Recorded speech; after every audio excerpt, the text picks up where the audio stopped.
He found out his family's secret in the worst way possible. The aftermath is heartbreaking. For weeks leading up to my 55th birthday, my family kept hinting that something big was in the works. Every time I asked about it, my wife would just smile and tell me to be patient. When the big day finally arrived, I walked into a completely empty house. No note, no call, nothing. A few hours later, I ended up stumbling across a photo on social media. There they were, my wife, my kids, and my in-laws, all smiling at some beach resort. Underneath the picture, my son had even joked, "He won't even notice we're gone, LOL." I didn't react. I didn't leave a comment or pick up the phone. I just sat there and stared at the screen. 3 days went by, and then my WhatsApp blew up. 38 desperate messages, all begging for my attention. And there I was, 4 in the morning, sitting alone in my empty living room, scrolling through photos of a family vacation I wasn't even invited to. On my 55th birthday, no less. 23 years of marriage, 2 kids I believed I had raised right. And this is how it all shook out. Forgotten. Or maybe even worse, intentionally left behind. Let me rewind a little. This whole disaster actually started about 2 months back, when my wife Amanda started acting strange anytime someone mentioned my upcoming birthday. It wasn't the bad kind of weird. It was more like a secretive kind of weird. She'd lower her voice when she was on the phone, or quickly shut her laptop whenever I walked into the room.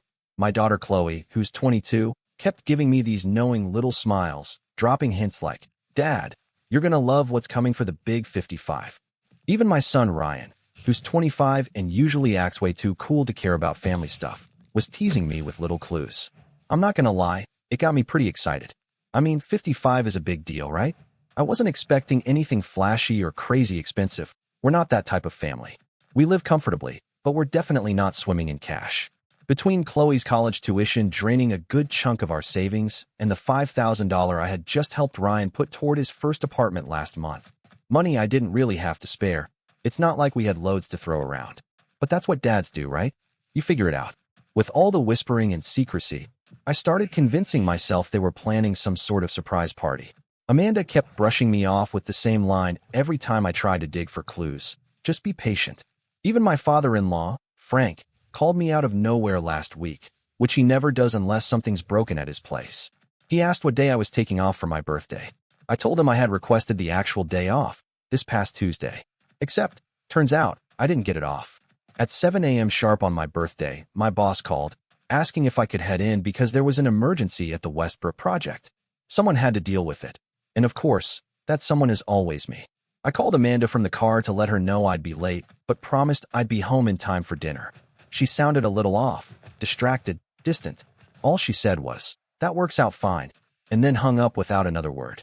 So instead of celebrating, I spent my birthday knee-deep in water main issues and equipment breakdowns. Nobody at work even realized it was my birthday. I didn't bring it up either. That's just not who I am. Honestly, I was more excited about whatever surprise might be waiting for me back at home. On the drive back, I even swung by the store and picked up a bottle of the good whiskey. Figured I owed myself at least that much. At exactly 5:48 p.m., I pulled into my driveway. There weren't any extra cars parked outside. So much for the big surprise party idea. The house was completely dark. Strange, but not enough to set off any real alarms yet. No wife. No kids. Not even a little note left on the counter saying where they went. I checked my phone. Nothing. No texts. No missed calls. I tried calling Amanda. Straight to voicemail. Tried Ryan next. Same deal. I shot Chloe a quick text. No reply. By 7:20 p.m., I was still sitting there, alone at the kitchen table, staring at that unopened bottle of whiskey and wondering if maybe there'd been some kind of accident. I ended up calling the local hospital just to be sure. Nothing. Then I called Amanda's sister, Megan. No answer. By 8:15 p.m., still sitting alone on my birthday, I finally gave in. I cracked open the whiskey and poured myself a glass. That's when it hit me.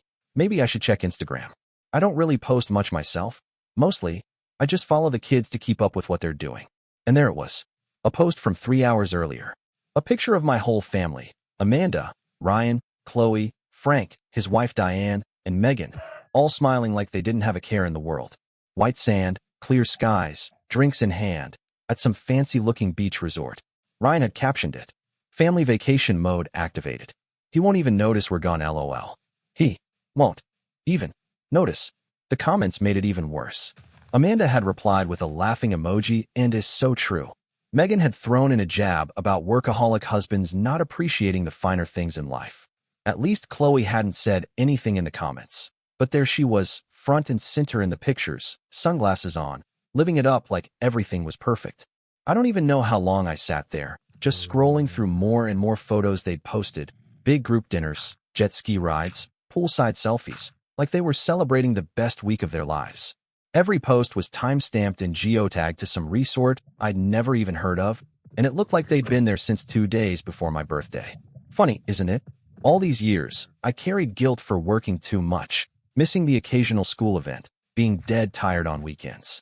And the whole time, everything I did was for them. The $300 I've been putting into Chloe's college fund every month since the day she was born. The $5,000 I gave Ryan for his apartment down payment last month, even though it meant I'd have to keep driving my beat-up 12-year-old truck for another year. The mortgage that's never once been late. The family vacations we skipped because there was always some more important expense that came up. I don't know what exactly clicked inside me, shock, anger, or maybe just a strange wave of calm, but I didn't call them, didn't send a text, didn't leave some bitter comment under their photos. Instead, I poured myself another glass of whiskey and just sat there, thinking, really thinking. First thing I did was pull up our bank account. Sure enough, a $5,000 withdrawal had hit our joint savings the Friday before. The same exact amount I had handed over to Ryan for his apartment. Coincidence? Yeah, right. I kept digging, scrolling back through older social media posts, and there it was. Frank had been dropping little hints for weeks about some special family trip. So this wasn't a last-minute thing. It had been planned. Planned without me. Planned around me. Planned in spite of the fact that it fell right on my birthday. By the time midnight rolled around, I wasn't just hurt anymore. I was pissed, then cold, then all business. I grabbed my laptop and started pulling together every bit of evidence I could find. Screenshots of their posts, bank records, a full timeline mapping out all the lies they'd fed me about my so-called birthday surprise. Here's the thing people tend to forget about the quiet, dependable guy who's always just there, doing what needs to be done. We see more than we let on.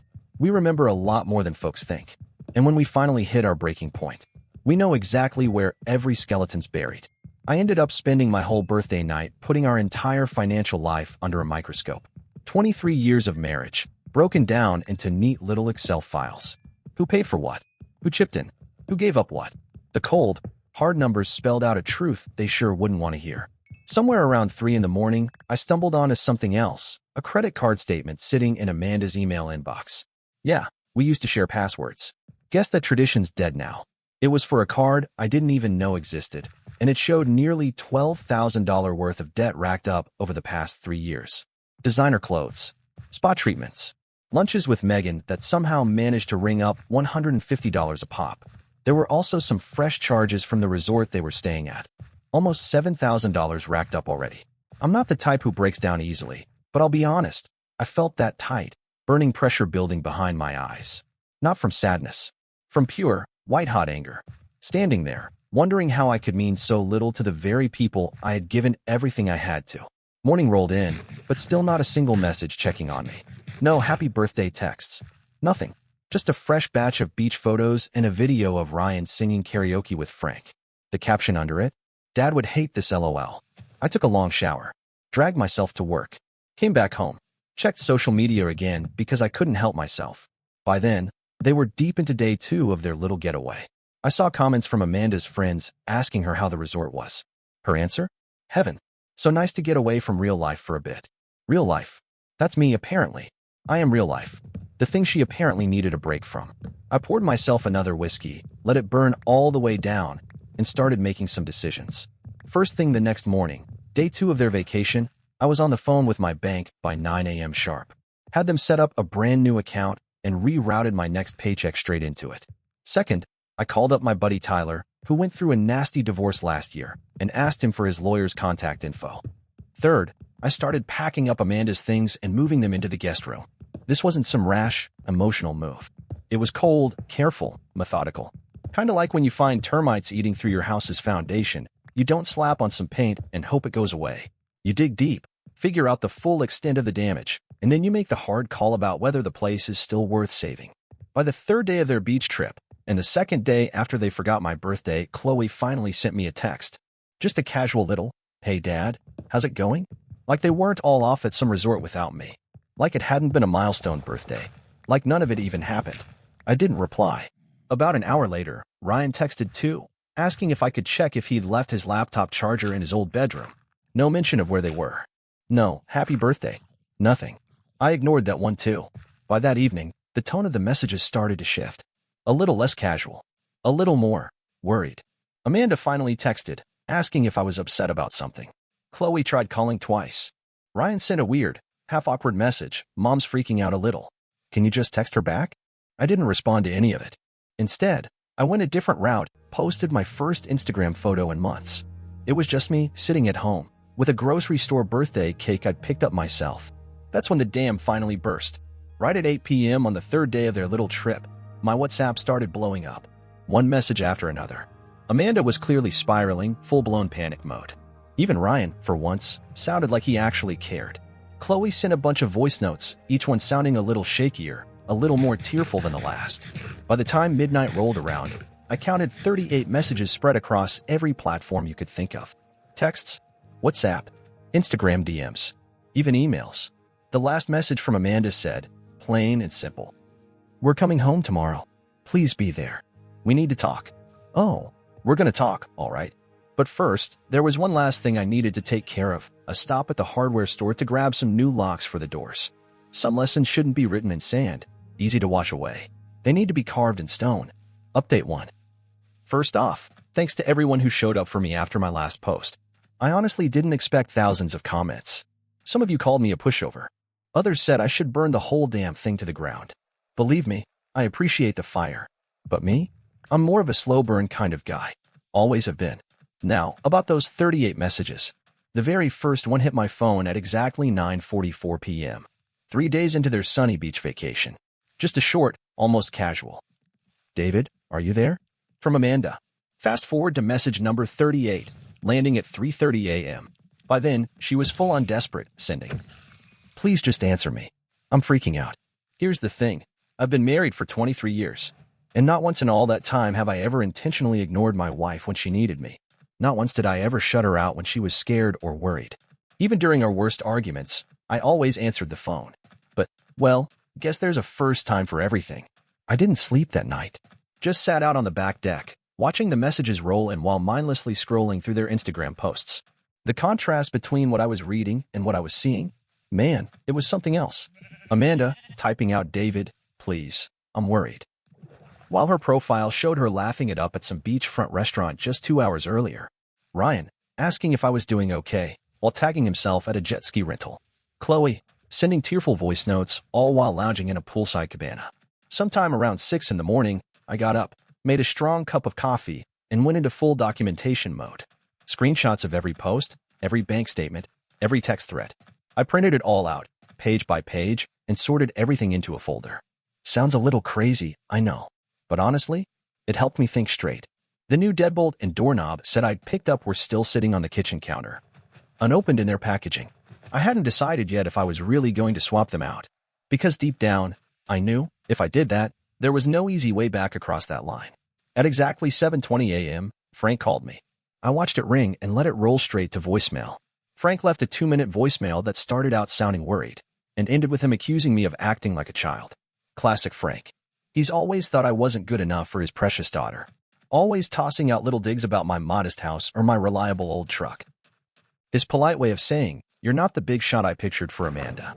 I stuck to my routine. Went to work like any other day. Did my job. Came home. Meanwhile, the messages just kept piling up. Ryan. Dad. Sir. Seriously. This isn't funny anymore. Mom's having a meltdown. Chloe. Daddy, please. Just text us back so we know you're okay. Amanda. David. I've called the neighbors and they say your truck's there. Why won't you answer? And even Megan chimed in. Hey David, everyone's worried about you. Whatever you're upset about, this isn't the way to handle it. Grow up. That last one. That little grow up jab from Megan.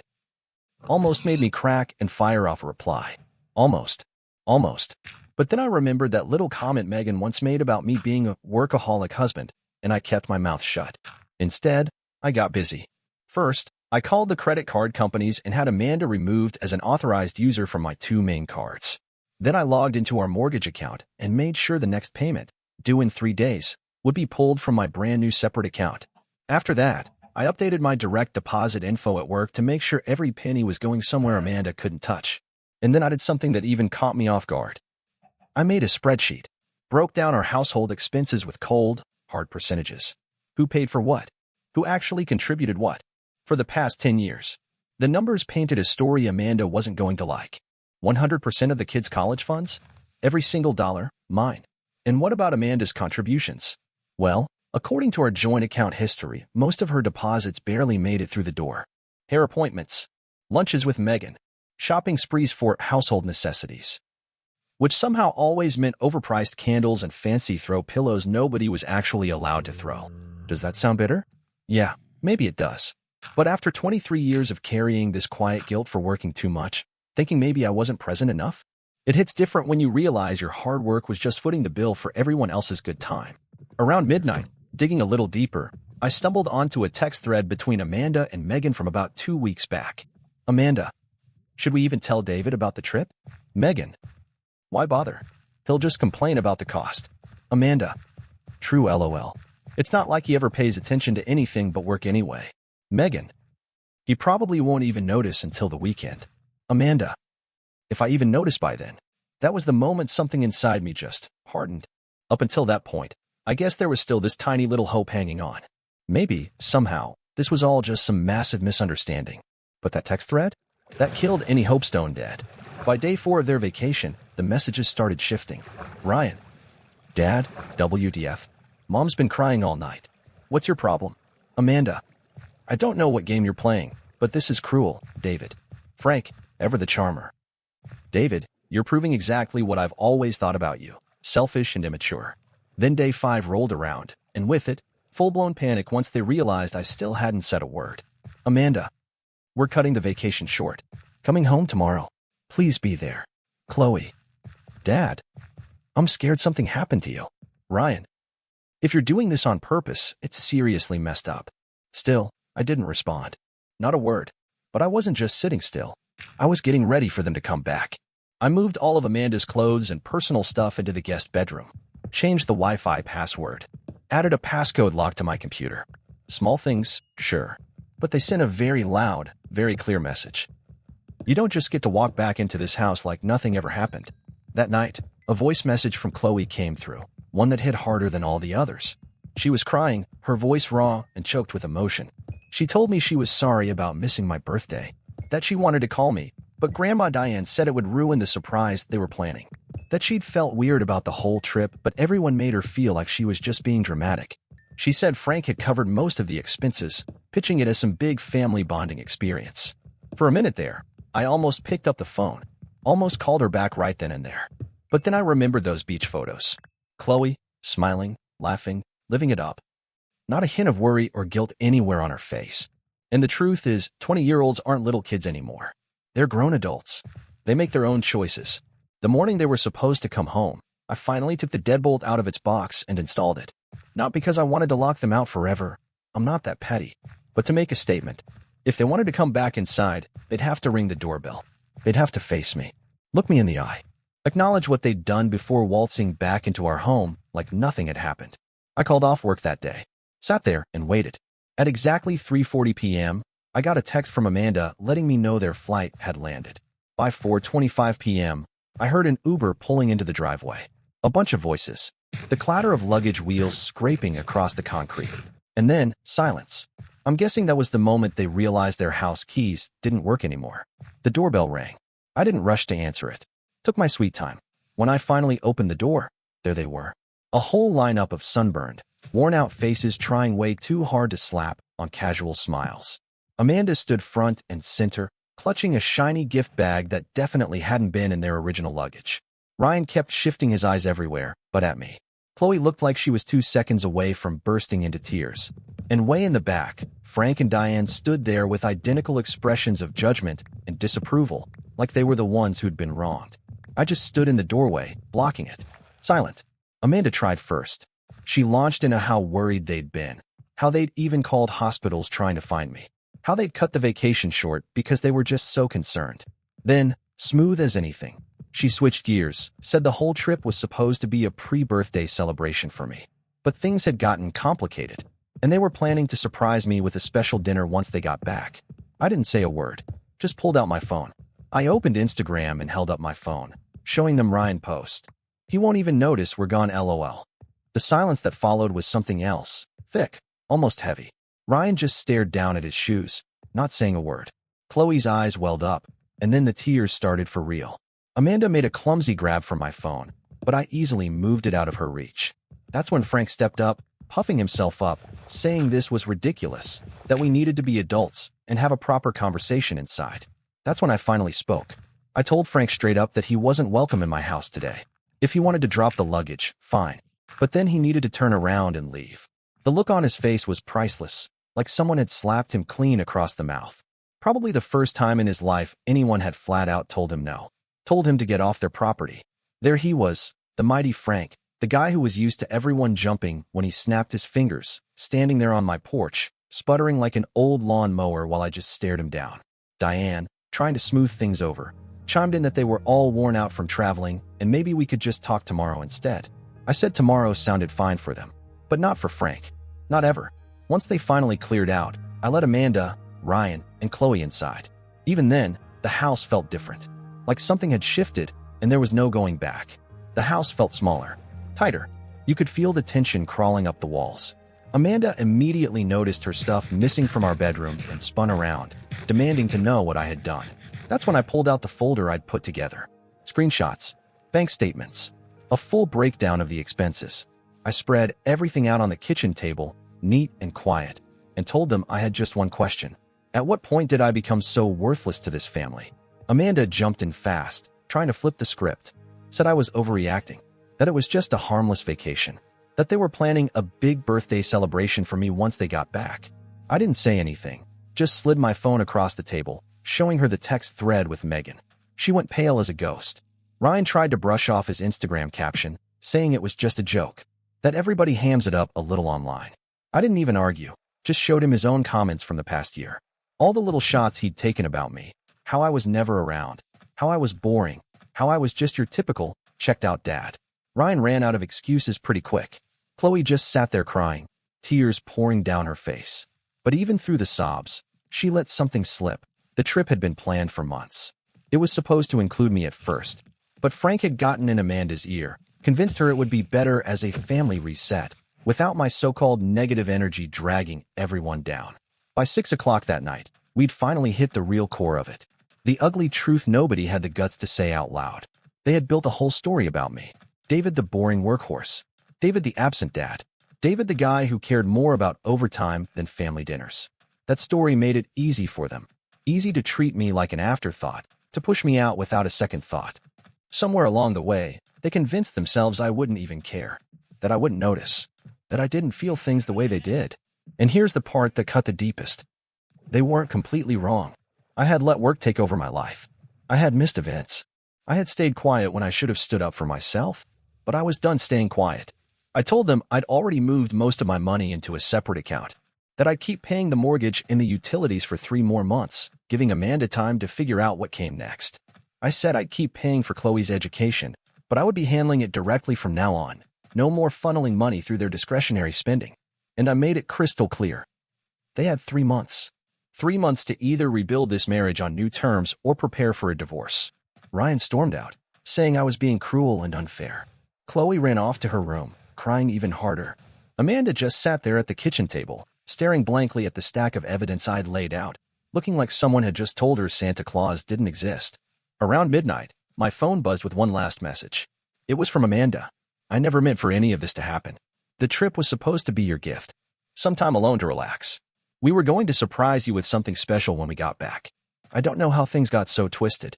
I read that message 3 times over, and every time, my reaction was the same. Pure, cold disbelief.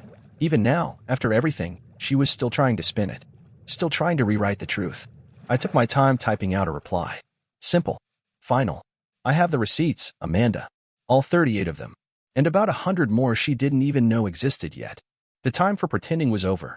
I powered off my phone and, for the first time in days, crawled into my own bed. Alone, but not lonely. There's a big difference between the two.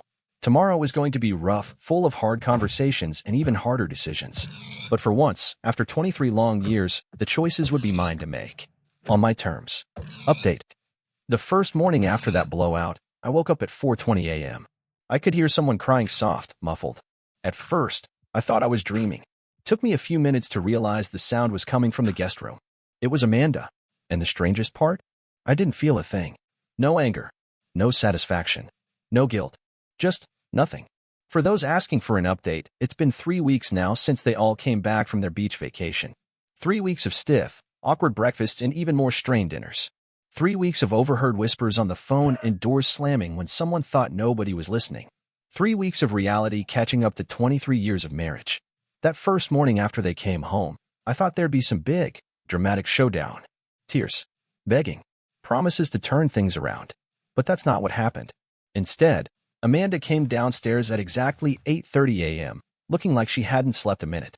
I brewed a pot of coffee like it was just another ordinary morning, and she casually asked if I'd finally gotten it out of my system, like my reaction was nothing more than a childish tantrum that needed to burn itself out. I just stared at her for a long moment, not saying a word. Without a word, I slid my phone across the counter toward her. The screen was still lit up, showing the screenshots, the ones where she and Megan were joking about whether I'd even noticed they were gone. The ones where she laughed at Ryan's stupid caption. She looked at the phone like she was seeing it all for the very first time. Then, right on cue, she switched tactics. Claimed her phone must have been hacked. Swore up and down that she never wrote any of those things. That somebody else must have gotten into her account. And at exactly 8:43 a.m., it hit me. After 23 years of marriage, my wife would rather spin some wild conspiracy than just admit she'd been cruel and heartless. That's when I pulled out the printed bank statement. I pointed out every withdrawal from our joint account that funded their little trip. Showed her the credit card bills from the secret card she thought I didn't know about. I laid it all out there. Every sacrifice I'd made for this family while she racked up $12,000 in hidden debt behind my back. And you want to hear the wildest part? She didn't even seem that fazed by the money. She just kept insisting that Frank would help her pay it off. Then she turned it around on me, saying I was being petty, getting hung up on dollars and cents instead of facing the real issue, my so-called workaholism. Can you believe that? I'm the bad guy for busting my ass 60 hours a week to keep a roof over our heads and cover her shopping sprees. The kids, though, that was a whole different mess. Ryan rolled in around noon that same day, looking like he'd just crawled out of a bar. He was hungover, defensive, and ready to pick a fight. The first words out of his mouth were about how I was blowing everything way out of proportion. He started ranting about how it was just a dumb social media post and how I was the one being toxic by blowing everything out of proportion. So I pulled out my phone and showed him my own feed. Showed him the comments from his buddies, the ones cracking jokes like, "LOL, your dad sounds like my dad, total boomer energy, and bro, just tell him you're busy when he tries to hang." That's what I do. I looked him straight in the eye and asked, what kind of man humiliates his own father online just to score cheap laughs with his friends? What kind of son takes $5,000 from his old man for a down payment, then blows that same amount partying it up at a beach resort 2 weeks later? He didn't have any real answers. Just muttered something about how I didn't get how social media works. Then he stormed out. Hasn't shown his face here in 5 days now. Chloe was a different story, though. She actually sat down and apologized. Told me she felt pressured by Diane and Frank to go along with the trip. Said she wanted to call me on my birthday, but Amanda told her not to bother, that I was probably too busy working to care anyway. And honestly, I believe her. For the most part, anyway. But then again, I also saw the photos. Saw her laughing it up at sunset cocktail hours, when she's not even old enough to be it legally. She didn't exactly look like she was drowning in guilt out there. So yeah, I'm still paying for her college, but from now on, the checks go straight to the school, not through her, not through anyone else. No way was I letting the money flow through the joint account anymore. Not after watching it mysteriously disappear like that. By about day 3 after they all got back, things really started to heat up. Frank showed up out of nowhere around 7:20 p.m., just as I was pulling leftovers out of the microwave. He didn't bother knocking, just strolled right in because Amanda had given him the new door code without even asking me. Right away, he launched into this whole speech about how I was being unreasonable, how I was tearing the family apart over some big misunderstanding. I didn't shout, didn't kick him out. I stayed calm and just asked him one simple question. How much did that resort trip actually cost? He puffed up like a blowfish and said that wasn't the point. I asked again, slow and steady. Exactly how much did you spend whisking my family away on a vacation I wasn't even invited to? And that's when he dropped the bomb on me. $8,600. For 5 people. For 5 days. Go ahead, do the math. That's over $300 per person per day. I've never, not once in my life, spent that kind of money on a vacation. Not for myself, not for the family. Our trips were always simple, affordable. Camping. Road trips. Memories that didn't cost a fortune. Sometimes, if we really splurged, we'd do a weekend at a no-frills hotel, the kind with a basic pool just so the kids could have a little fun. I looked Frank dead in the eye and asked if he even knew how much was sitting in Chloe's college fund. He didn't say a word. So I told him. $25,000. Saved up $500 at a time, year after year. Money that could have easily gone toward nicer vacations, a newer car, maybe fixing up the house. But instead, I chose to invest in her future. Then I asked him, point blank, how much had he chipped in toward his granddaughter's education? His face turned the color of a stop sign. He started stammering, trying to spin it into how that wasn't the point. How he had created opportunities for Amanda and the kids in other ways. Opportunities, sure, like teaching them it's perfectly fine to cut out the guy who foots the bill for their lives.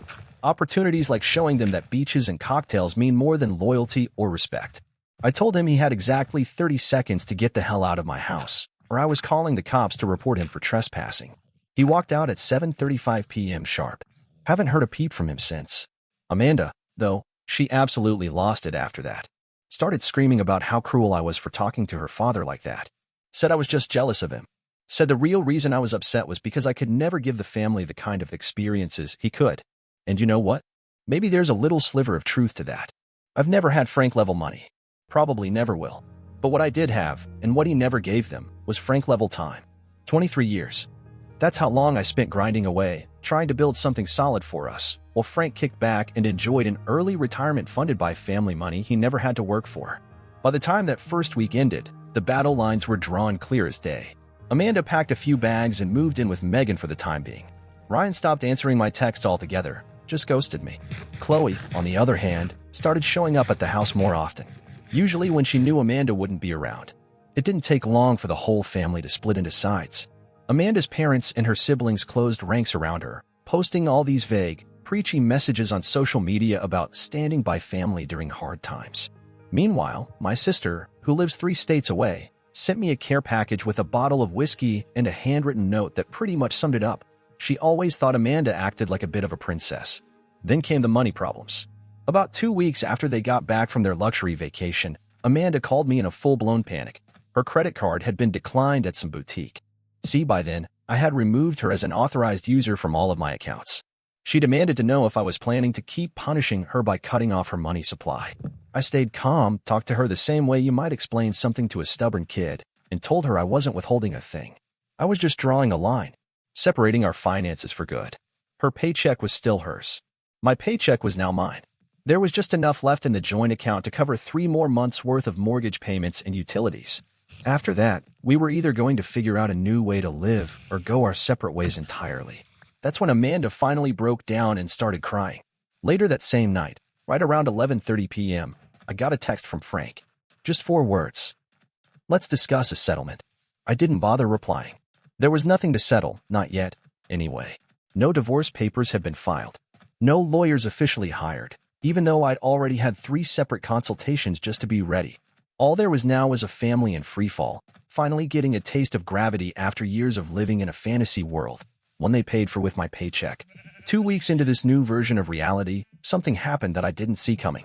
Ryan showed up at the house at 8:40 a.m. on a random Tuesday. He looked rough, hadn't showered, eyes bloodshot like he hadn't slept all night. He wasn't there to say sorry, not exactly. It was more like he had finally done some math of his own and didn't like what the numbers were telling him. That new apartment of his, the one I helped him get with the down payment?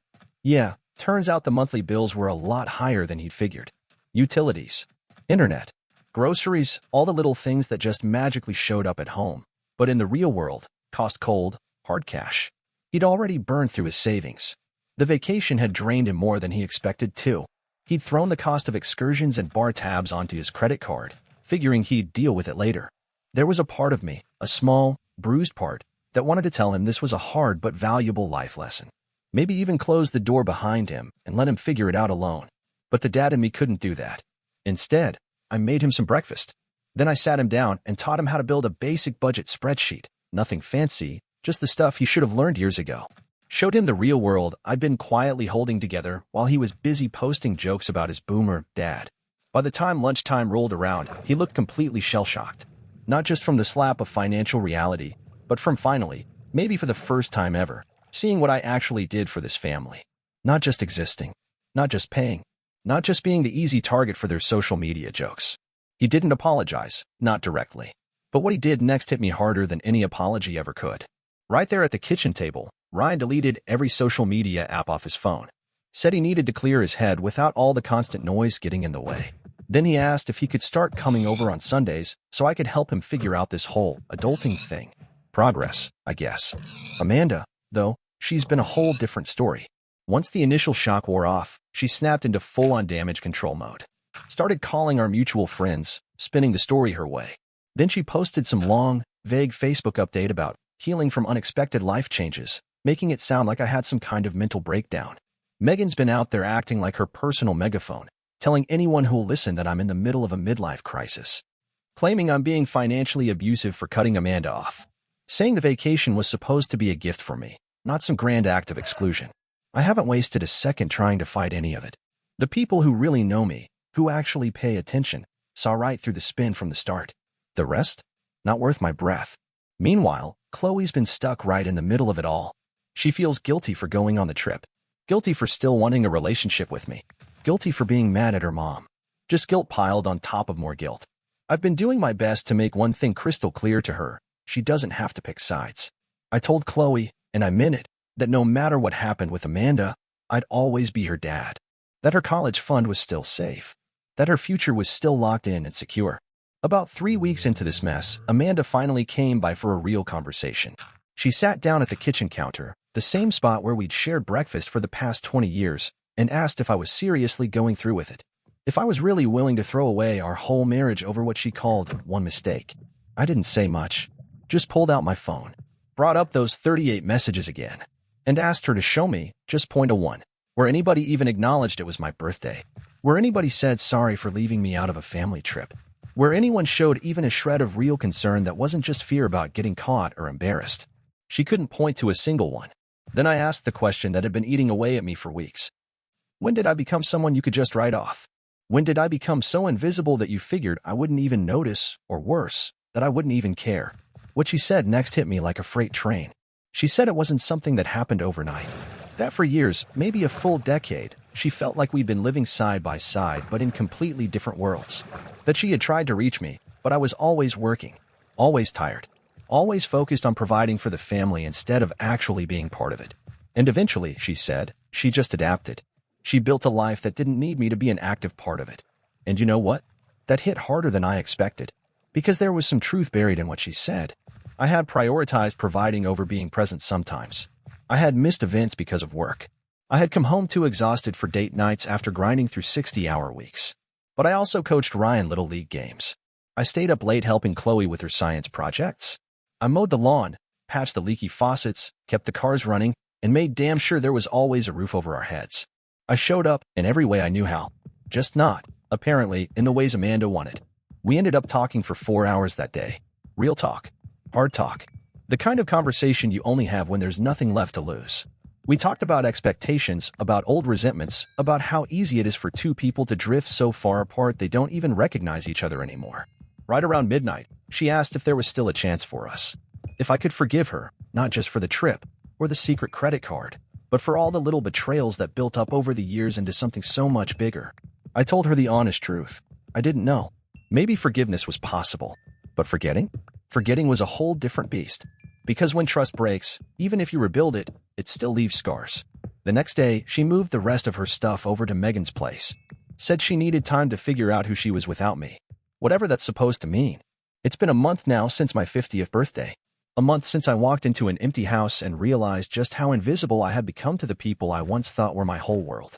Some days, I feel angry. Some days, just worn out.